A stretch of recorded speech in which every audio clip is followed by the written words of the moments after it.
वक्फ की जमीन पर केवल माफिया का कब्जा नहीं है, सरकारों का भी है। एक सरकार नहीं, कई राज्य सरकारों का। बताइए आप, क्या इसके बारे में यह नया कानून कुछ कहता है? केंद्र से लेकर राज्य सरकारों ने वक्फ की जमीन पर अपने दफ्तर तक बना लिए।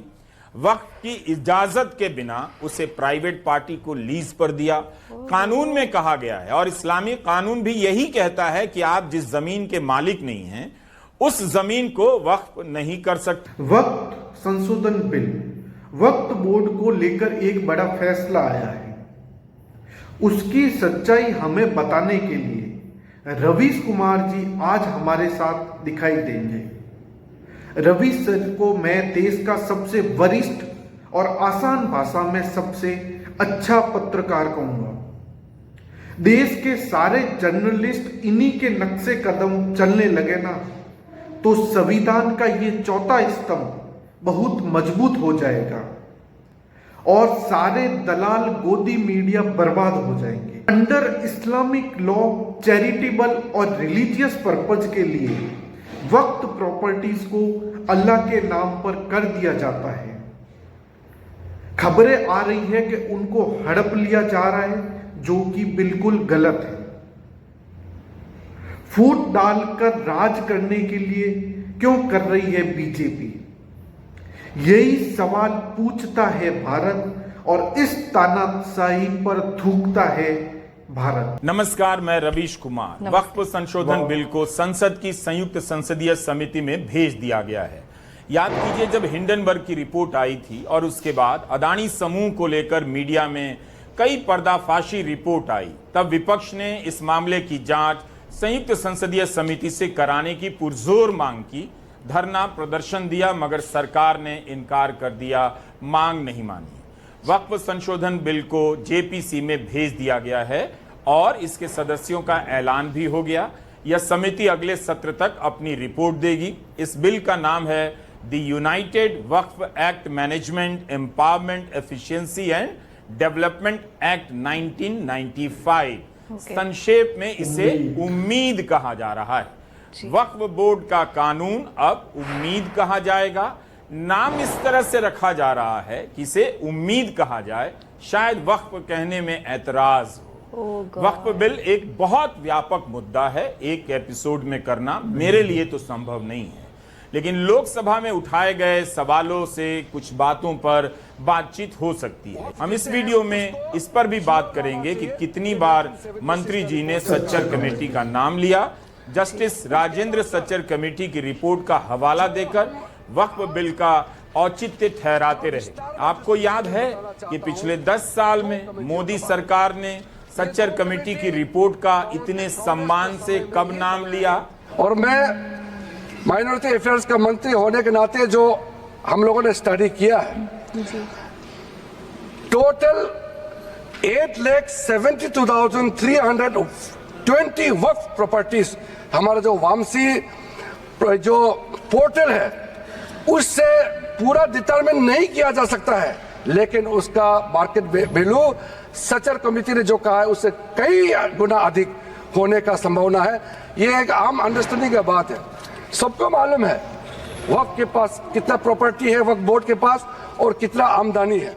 किरण रिजिजू ने सच्चर कमेटी की रिपोर्ट का हवाला दिया। यह बात बिल्कुल ठीक है कि सच्चर कमेटी ने कहा कि 4.9 लाख पंजीकृत संपत्तियां हैं, उनसे जितनी आमदनी होनी चाहिए उतनी नहीं होती है। वक्फ बोर्ड में भ्रष्टाचार और घपले के भी मामले आते रहते हैं, इससे भी इनकार नहीं करना चाहिए। यह ठीक है कि इसके दस्तावेजों का कंप्यूटरीकरण होना चाहिए, संपत्ति का पंजीकरण होना चाहिए, लेकिन जो व्यापक मुद्दा बनता है उसे अनदेखा नहीं कर सकते। वक्फ बोर्ड में घपला है, भ्रष्टाचार है, इसे ठीक करना चाहिए, मगर जो तरीका अपनाया जा रहा है, क्या वो तरीका ठीक है? हम यहाँ इन्हीं सीमित मुद्दों की बात कर रहे हैं। सरकार ने दलील दी कि वक्फ के पास लाखों एकड़ की जमीन है, तो फिर उसकी आमदनी उतनी क्यों नहीं हो रही है जितनी होनी चाहिए? वक्फ की जमीन पर केवल माफिया का कब्जा नहीं, सरकारों का भी है। एक सरकार नहीं, कई राज्य सरकारों का। बताइए आप। क्या इसके बारे में यह नया कानून कुछ कहता है? इतनी केंद्र गलत से बात लेकर राज्य सरकारों ने वक्फ की जमीन पर अपने दफ्तर तक बना लिए, वक्फ की इजाजत के बिना उसे प्राइवेट पार्टी को लीज पर दिया। कानून में कहा गया है, और इस्लामी कानून भी यही कहता है कि आप जिस जमीन के मालिक नहीं हैं उस जमीन को वक्फ नहीं कर सकते। ऐसे कितने लोगों ने किया होगा? फिर वक्फ की जमीन की मालिक सरकार क्यों बन जाती है? यह किस कानून के तहत बन जाती है? सच्चर कमेटी की रिपोर्ट का एक हिस्सा हम आपको पढ़कर सुनाना चाहते हैं। रिपोर्ट में लिखा है कि वक्फ संपत्तियों पर अतिक्रमण केवल निजी व्यक्तियों द्वारा नहीं किया जाता है, बल्कि समिति ने यह भी देखा है कि देश भर में सरकार और उनके विभाग इन्हें अधिग्रहित कर लेते हैं। अतिक्रमण के दो स्वरूप हैं: संपत्ति को बिना किसी किराए या किसी भी प्रकार का कोई पैसा दिए पूरा का पूरा हड़प लेना। दूसरा, अधिग्रहण करने वाला व्यक्ति बहुत ही मामूली किराया दे जिसमें दशकों से कोई बदलाव ना हुआ हो। सच्चर कमेटी की रिपोर्ट में लिखा है कि 1976 में प्रधानमंत्री इंदिरा गांधी ने सभी मुख्यमंत्रियों को पत्र लिखा था कि वक्फ की जमीन खाली कर दें या बाजार की दर से उन्हें किराया दें। इसके बाद से किसी प्रधानमंत्री ने ऐसा नहीं किया। मंत्री जी ने इसका जिक्र नहीं किया, किरण रिजिजू ने, कि वक्फ की संपत्ति पर सरकारों ने भी खूब कब्जा किया है।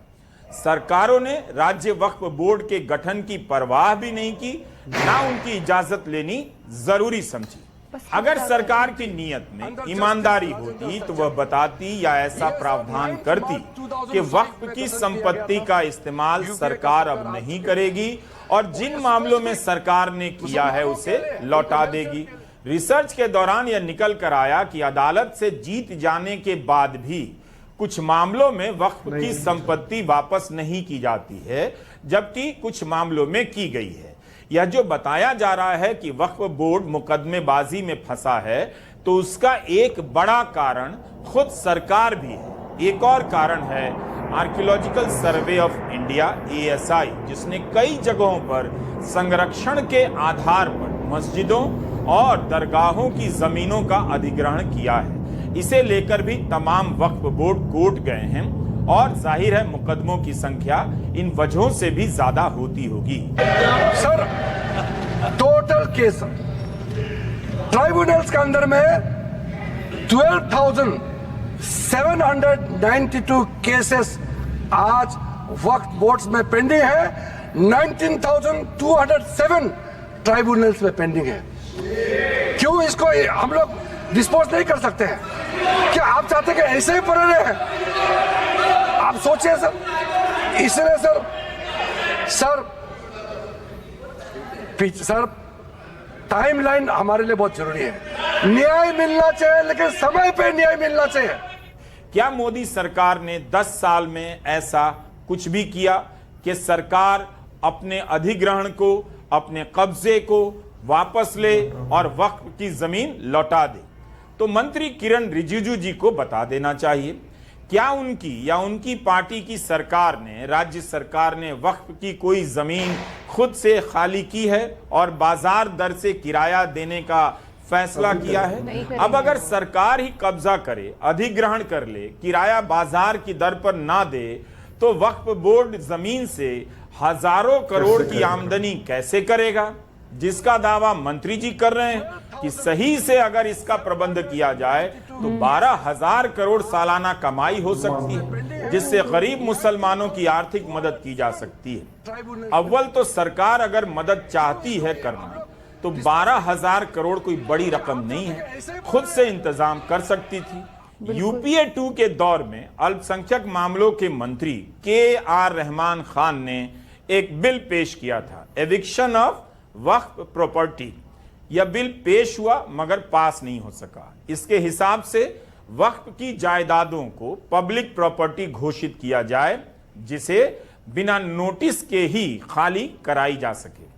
वह बिल पास नहीं हुआ। तो क्या मोदी सरकार इस बिल को पास कराना चाहेगी, फिर से पुनर्जीवित कर, ताकि जो वक्फ की जमीनों पर सरकार ने कब्जा किया है उसे पब्लिक प्रॉपर्टी घोषित कर सरकार से भी वक्फ बोर्ड वापस ले लें? इससे तो बहुत सारी वक्फ प्रॉपर्टी खाली हो जाएंगी। सच्चर कमेटी ने तो यह भी लिखा है कि ऑल इंडिया वक्फ सर्विसेज होनी चाहिए। किरण रिजिजू ने सच्चर कमेटी का कितनी बार हवाला दिया, कम से कम इस पर भी बता देते कि क्या सरकार ऐसा करेगी। तो अपने हिसाब से मंत्री जी सच्चर कमेटी की रिपोर्ट या उदाहरणों का इस्तेमाल कर रहे थे। अब्दुल रहमान की किताब है डिनायल एंड डेप्रिवेशन। इस किताब से हमने कुछ जानकारी ली है जो बताना चाहते हैं। अब्दुल रहमान ने अपनी किताब में हैदराबाद से 2 उदाहरण दिए हैं। एक कांग्रेस की वाईएसआर रेड्डी की सरकार के समय का उदाहरण है और दूसरा टीडीपी की चंद्राबाबू नायडू सरकार के समय का उदाहरण है। अब्दुल रहमान ने लिखा है कि 2004 में हैदराबाद के दरगाह हुसैन शाह वली की 1600 एकड़ जमीन कॉरपोरेट और बहुराष्ट्रीय कंपनियों को दे दी गई, वो भी मामूली दरों पर, जबकि इसकी बाजार में कीमत 32,000 करोड़ तक बताई जाती है। वक्फ बोर्ड ने इसे लेकर वक्फ ट्रिब्यूनल में केस किया और ट्रिब्यूनल ने सौदा रद्द कर दिया। अक्सर मांग होती है कि एक ही जाति के सदस्य क्यों होते हैं, इनमें पिछड़ी और अनुसूचित जाति के भी होने चाहिए। जब यही करना संभव नहीं हो पा रहा है या बड़ा काम हो जा रहा है, इन्हीं उदाहरणों को देकर वक्फ बोर्ड में गैर मुस्लिम सदस्यों को डालने का विरोध किया जा रहा है। कोई कानून ऐसा नहीं होता जिसमें 2-4 अच्छी बातें नहीं होती, हर कानून में होती हैं, इसमें भी होंगी और हैं। जो भी है वो सच्चर कमेटी ने पहले भी सुझाई है। सच्चर कमेटी का ही सुझाव था कि सरकार कुछ वक्फ जमीनों को कमर्शियल रूप से विकसित करे जिससे उसे आमदनी हो।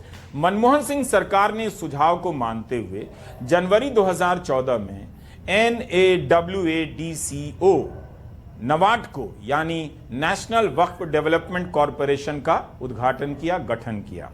500 करोड़ रुपए की अधिकृत शेयर पूंजी दी गई। इस कंपनी का उद्देश्य था स्कूल, कॉलेज, अस्पताल जैसी सुविधाएं स्थापित करने के लिए वित्तीय संसाधन जुटाने में सहायता करना। अंत में इसका क्या हुआ, मुझे इसके बारे में नई जानकारी नहीं है, लेकिन अल्पसंख्यक मामलों के मंत्री किरण रिजिजू को बताना चाहिए कि उनकी सरकार के 10 साल में इस दिशा में नवाडको के मामले में क्या प्रगति हुई है। यह मामला बहुत व्यापक है और मेरी जानकारी और समझ सीमित है। अगले किसी वीडियो में बाकी कमी पूरी कर दी जाएगी।